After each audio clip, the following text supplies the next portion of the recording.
Hello दोस्तों, good evening. स्वागत है आपके अपने YouTube channel target with Hare sir में। जैसा कि आपको पता है, UP triple S C N M का एग्जाम 6 फरवरी को होने वाला है और उसको ध्यान में रखते हुए डेली आपको एक रिवीजन क्लास की वीडियो चलाई जाती है जिसमें 20 महत्वपूर्ण प्रश्न बताया जाता है।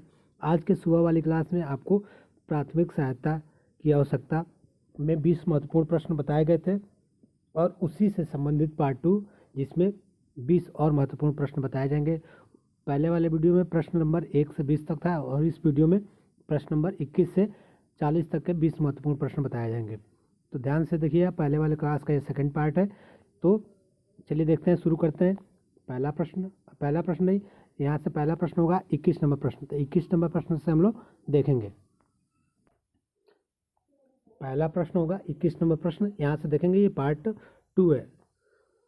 निम्न में से श्वास रोग का लक्षण कौन कौन सा है या कौन सा है? श्वास रोग का लक्षण क्या होता है? तो 21 नंबर का सही आंसर ऑप्शन नंबर डी, उपरोक्त सभी। मतलब सांस लेने में परेशानी, चेतना का स्तर कम हो जाना, हाथ पैरों में नीलापन होना, ये श्वास रोग का लक्षण है। ऑप्शन नंबर यहाँ पे डी से हो जाएगा। अगला प्रश्न देखेंगे, प्रश्न नंबर 22।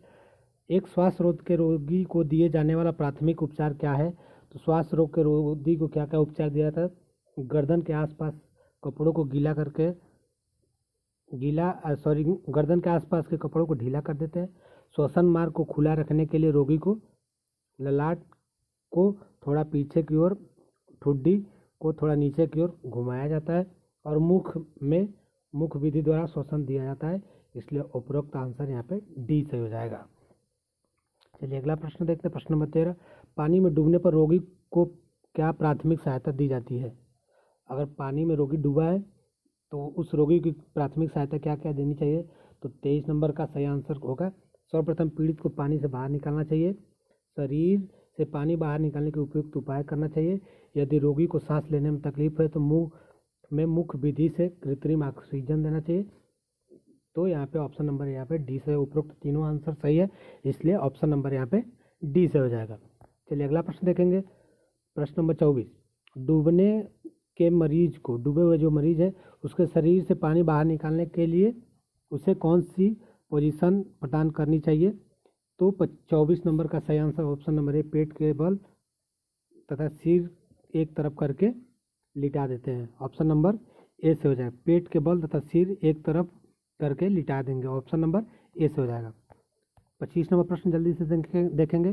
फर्स्ट एड बॉक्स में रखी जाने वाली रोलर बैंडेज का उपयोग क्या है? तो रोलर बैंडेज का उपयोग है घाव को कवर करने एवं बांधने के लिए उसका उपयोग किया था। ऑप्शन नंबर यहाँ पे सी से हो जाएगा, ड्रेसिंग के लिए या फिर घाव को कवर करने या बांधने के लिए किया था। 25 नंबर का आंसर नंबर सी।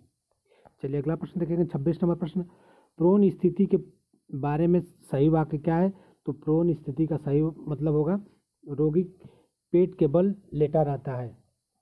प्रोन स्थिति में रोगी पेट के बल लेटा रहता है, ये प्रोन स्थिति का बारे में सही ऑप्शन है, ऑप्शन नंबर सी।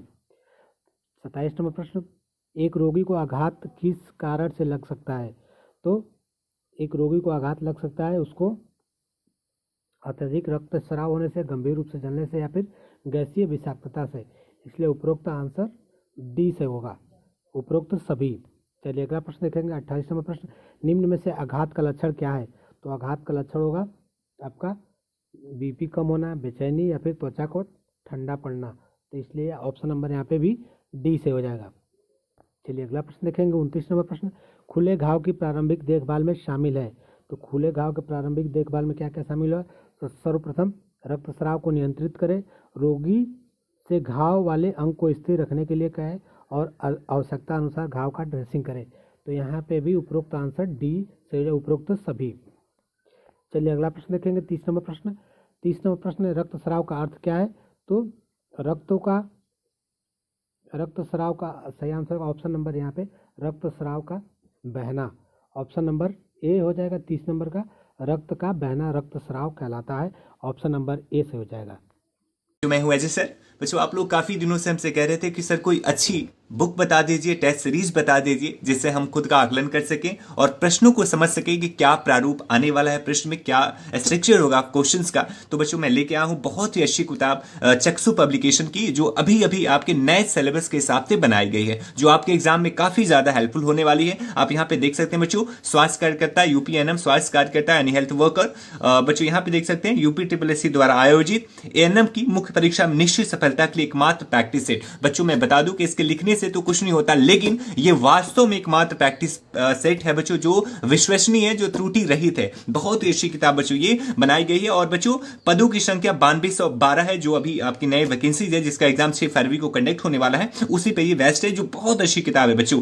इसमें टोटल 2450 प्रश्नों को शामिल किया गया है, जो बहुविकल्पीय प्रकार के हैं, जो आपके नए फॉर्मेट है, उसी पे बेस्ट है। और बच्चों सीधे सीधे प्रश्न यहां से पूछे जाने की पूरी संभावना है। तो मैं बताऊंगा, मैं कहूंगा आपसे कि आप इस किताब को जरूर खरीदें, और खरीदने के साथ इसके टेस्ट सीरीज जो भी हैं, जो भी प्रैक्टिस सेट हैं, वो लगाएं। 25 प्रैक्टिस सेट इसमें है बच्चों टोटल। आप सभी प्रैक्टिस सेट को लगाएं, निश्चित आपको बच्चों इसमें से आपको लाभ मिलने वाला है। 100% गारंटी है, यहां से प्रश्न बनाए जाएंगे। नवीनतम पाठ्यक्रम पे आधारित है, जो यूपी ट्रिपल एस सी का पाठ्यक्रम है उस पे बेस्ट है। इसमें आगे सेम वही चीज लिखा हुआ है बच्चों। यहाँ पे हम देखेंगे बच्चों, तो यहाँ पे तो पब्लिकेशन का डिटेल है। यह आपका सिलेबस है जो यूपी ट्रिपल एस सी ने जारी किया था, उसके डिटेल है। टोटल 38 है पॉइंट इसमें सिलेबस में, आपको 38 तक देख लेंगे आप।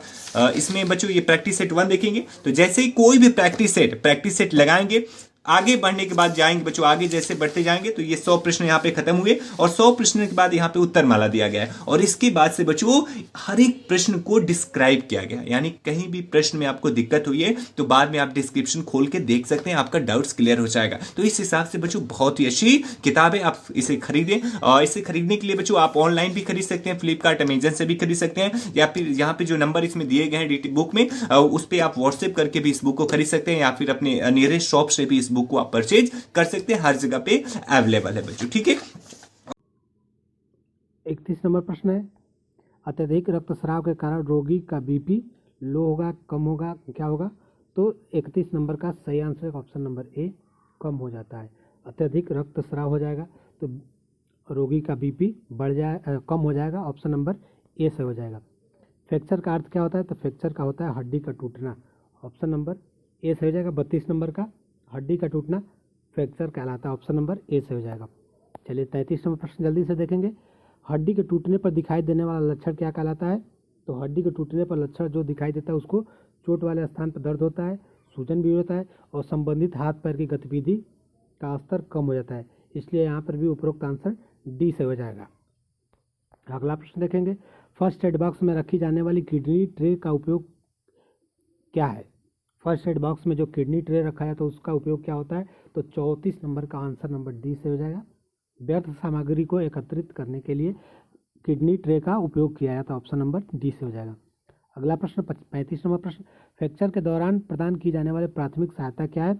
तो फ्रैक्चर के दौरान फ्रैक्चर वाले स्थान को अनावश्यक हिलाए डुलाए नहीं, खपची का उपयोग करते समय हड्डी को टूटने वाले स्थान पर को स्थिर रखें। अगर खपची का उपयोग करें तो जो हड्डी टूटी है उस स्थान को स्थिर रखना चाहिए, रोगी को सांत्वना दे और उसे तुरंत अस्पताल पहुंचाने की व्यवस्था करें। तो यहाँ पे भी आपका ऑप्शन नंबर डी से हो जाएगा, उपरोक्त सभी। अगला प्रश्न 36 नंबर प्रश्न जल्दी से देखेंगे, जलने के दौरान प्रदान की जाने वाली प्राथमिक सहायता क्या है? तो जलने के दौरान प्रदान की जाने वाली सहायता में रोगी को जलने के